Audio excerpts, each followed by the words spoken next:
Hello friends, welcome to the new episode of my channel. আমি Prince. তো এই যে দেব কেন মেগাস্টার, দেবের সঙ্গে মেগাস্টার ট্যাগটা কেন দিয়েছে এসবিআই, এরকম ধরনের কথাবার্তা অনেক চলছিল, সেটা নিয়ে নানা রকম বক্তব্য নানা সময় রেখেছি। আশা করি এই এক সপ্তাহে দেবদা বুঝিয়ে দিয়েছে যে সে কেন মেগাস্টার। কারণ দেবের এই মুহূর্তে দাঁড়িয়ে যে ডিমান্ড, দেবের এই মুহূর্তে দাঁড়িয়ে যে মার্কেট, দেবের এই মুহূর্তে দাঁড়িয়ে যে ক্রেজ, আমি মানে হলফ করে বলতে পারি আগামী 10 বছরে এই ক্রেজ মানে ভাবা যায় না, অন্য লেভেলে পৌঁছে যাচ্ছে দেবদা। এবং দেবদার এই ক্রেজটা ছিল, ছিল না এমন নয় যে আজকে নতুন করে দেবদার এখন ক্রেজ দেখাচ্ছে। দেবদার এই ক্রেজ আজ থেকে মানে মোটামুটি 13-14 বছর আগে তো এরকম ধরনের ক্রেজ ছিল, যখন পাগলু টাগলু এসছিল। তখন সোশ্যাল মিডিয়া ছিল না বলে আমরা দেখতে পেতাম না, এখন এই অনলাইন টিকিট কাটার ব্যাপার এগুলো জিনিসগুলো এসছে বলে আমরা ফিল করতে পারছি। ভাই দেবদা আমাদের লাস্ট মেগাস্টার, ভাই কোনো অস্বীকার করার জায়গা নেই।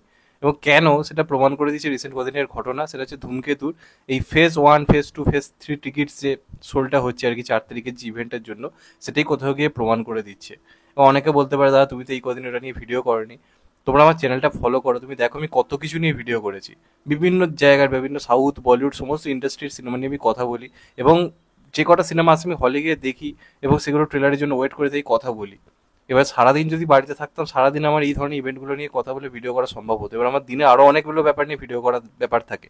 আমি আগে সত্যি কথা সারাদিন দেবদাচিত্তা করতাম, কিন্তু যবে থেকে অডিয়েন্সের ভালোবাসা পেয়েছি, তারা আমার অন্যান্য কন্টেন্টগুলোকে ভালোবাসা মানে শুরু করেছে। আমি সব ধরনের কন্টেন্ট নিয়ে কথা বলার চেষ্টা করি। তো যে কারণে সবসময় মানে সম্ভব হয় না সবটা নিয়ে কথা বলা। অনেক দেব ফ্যান্সরা থেকে বলে দাদা তুমি জিদ্দার সময় সবসময় কথা বলো। জিদ্দার সময় তোমরা খেয়াল করে দেখবে আমি অন্য সব কিছু নিয়ে কথা বলি। প্রত্যেকদিন কিন্তু ভিডিও করি না। হ্যাঁ, সিনেমা রিলিজের এক সপ্তাহ থাকলে আমি প্রচুর পরিমাণে ভিডিও করি। এখন কিন্তু আমি সেটা করি না, সেটা জিদ্দার ক্ষেত্রে হোক বা দেবদার ক্ষেত্রে হোক। ওটা আমি সবকিছু নিয়ে কথা বলতে এখন মানে ভালোবাসি। তার মানে এটা নয় যে আমি দেবদা জিদ্দাকে ছোট করছি, এই কথাটা মাথায় রাখতে হবে। আর আমি মিথ্যে বানিয়ে বানিয়ে ভিডিও নানা রকম সময় করি না। আমার দিক থেকে তুমি দেখতে পাবে না এখন যে উল্টো পাল্টা বানিয়ে বানিয়ে ভিডিও করি, যখন যেরকম যে আপডেট থাকে আমি দেওয়ার চেষ্টা করি। তো সেই কারণে আমার করা সম্ভব হয়নি, তো মনে হলো যে প্রত্যেকটা টিকিট আগে ব্যাপারটা ঘটুক, তারপরে আমি একটা ভিডিও করে পুরো ব্যাপারটা নিয়ে আলোচনা করব। ভাই মানে দেখতে পাচ্ছি কি ম্যাডনেস। ফেজ 1-এর টিকিট আসে এবং টিকিট আসার 10 মিনিটের মধ্যে সোল্ড আউট হয়ে যায়। কতজন টিকিট কাটতে পারে না, তারা রীতিমতো সোশ্যাল মিডিয়ায় পোস্ট করে টিকিট পাই, টিকিট পাই, এরকম ক্রেজ দেখা যায় না ভাই। বাংলা সুপারস্টারদের জন্য এরকম ক্রেজ দেখা যায় না, যে সোশ্যাল মিডিয়াতে টিকিট পেলাম না বলে সবাই কান্নাকাটি শুরু করে দিচ্ছে যে ভাই কি হবে, দেখতে পেলাম না, দেখতে পেলাম না। এই যে ম্যাডনেসটা ভাবা যায় না। এবং তোমাদেরকে ফেজ 3টা নিয়ে আমি কথা বলি, যেটা কালকে রাত্রির বেলা সম্ভবত মোটামুটি মনে হয় রাত্রির 1টার সময় কালকে হয়েছে। রাত্রির 1টা ভাবো, রাত্রির 1টার সময় একটা সুপারস্টার বা মেগাস্টারের জন্য মানুষ জেগে রয়েছে এবং চালু হবার কিছুক্ষণের মধ্যে টিকিট সোল্ড আউট, পুরো শেষ। ভাবতে পারছো ম্যাডনেসটা কোন লেভেলের দেব শুভশ্রী জুটির। এবং এখানে আমি দেবদার নামটাই আরো বড় করে নেব, কারণ আই থিঙ্ক শুভশ্রীর সঙ্গে কেন অন্য কোনো জুটি হলে আই থিঙ্ক এই ম্যাডনেস আই থিঙ্ক হতো না। দেব নামটার জন্য কিন্তু এই ম্যাডনেসটা হচ্ছে, আমার বলতে কোনো দ্বিধাবোধ নেই। বলতে আমার কোনো দ্বিধাবোধ নেই, এটা পাগল করা ম্যাডনেস। মানে আলাদা লেভেলে দেবদা নিজেকে নিয়ে গেছে। এবং এটা তো মানতে হবে যে শেষ 3-4 বছরে সে বক্স অফিস কিং। কোনো সিনেমা তার ফ্লপ হয়নি, প্রত্যেকটা সিনেমা বক্স অফিসে প্রফিটেবল, কয়েকটা অল টাইম ব্লকবাস্টার, কয়েকটা ইন্ডাস্ট্রির, কয়েকটা সুপার হিট হিট, মানে সব হিট নামটার সঙ্গে সঙ্গে যুক্ত রয়েছে। তো এই বক্স অফিস ভাবা যায় না বাংলা ইন্ডাস্ট্রিতে দাঁড়িয়ে, যেখানে বক্স অফিসে কোনো ঠিক ঠিকানা থাকে না। মানে একবার হিট দিলাম, তারপর 10টা ফ্লপ দিলাম, এরকমই ঘুরতে থাকে। সেখানে দাঁড়িয়ে দেবদার যে ট্র্যাক রেকর্ড ধরে রাখা, এটা আই থিঙ্ক ইন্ডাস্ট্রিতে এতদিন ধরে কে ধরে রাখতে পেরেছে, এতগুলো সিনেমার মাঝে কে ধরে রাখতে পেরেছে, সেটা কিন্তু যথেষ্ট সন্দেহের জায়গা। এরপরে যদি কেউ মেগাস্টারটা নিয়ে প্রশ্ন তোলে, তাহলে ভাই শতকোটি প্রণাম।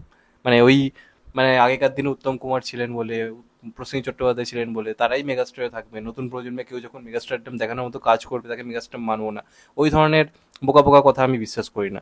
যে যেটা যখন ডিজার্ভ করে, যে প্রজন্মে যে যেটা ডিজার্ভ করে তাকে সেটা দেওয়া উচিত, অবশ্যই মনে করি। আজকে অমিতাভ বচ্চনের পরে একটা শাহরুখ খান উঠে এসেছিল, শাহরুখ খানের পরে যদি কেউ উঠে আসে তাকেও লোক অ্যাকসেপ্ট করবে, যেমন রণবীর কাপুরকে লোক আস্তে আস্তে অ্যাকসেপ্ট করতে শুরু করছে।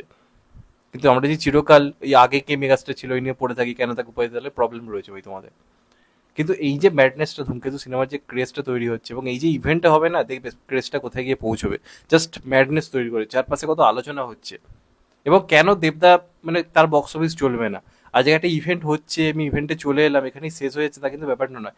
রীতিমতো দেবদা পরিদর্শনে আসছে, যাতে কারো সেফটির অসুবিধা নয়। কোন সুপারস্টার তুমি বলো তো, বা কোন মেগাস্টার তুমি বলো তো এসে পরিচর্যা করে এরকম দেখে যায় আগের দিন বৃষ্টির মধ্যে দাঁড়িয়ে, টিমের সঙ্গে এসে সব কাজগুলো টিমের ওপর ছেড়ে দেওয়া হয়, বলে দিল যে তোমরা গিয়ে দেখো, এবার টিম বৃষ্টিতে ভিজে কাজ করলো করলো, বাকি কারো কিছু যায় আসে না।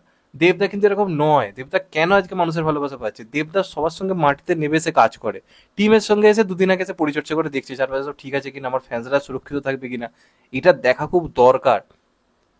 আসল মেগাস্টারটা শুধুমাত্র বক্স অফিস দিয়ে বিচার হয় বলেই মনে করি না। আসল মেগাস্টারটা কিন্তু বাস্তবেও করে দেখাচ্ছে দেবদা। এটা কজন করে, তার সঙ্গে তো পলিটিক্সের ঝামেলা রয়েছে। তো এই মুহূর্তে দাঁড়িয়ে আমি মনে করি না মেগাস্টারডম কতটা আর কারোর ক্ষেত্রে যায় বলে। আমি কাউকে ছোট করছি না, কিন্তু দেবদা সব দিক দিয়ে ব্যাপারটাকে ধরে রেখেছে, আমার বলতে কোনো দ্বিধাবোধ নেই।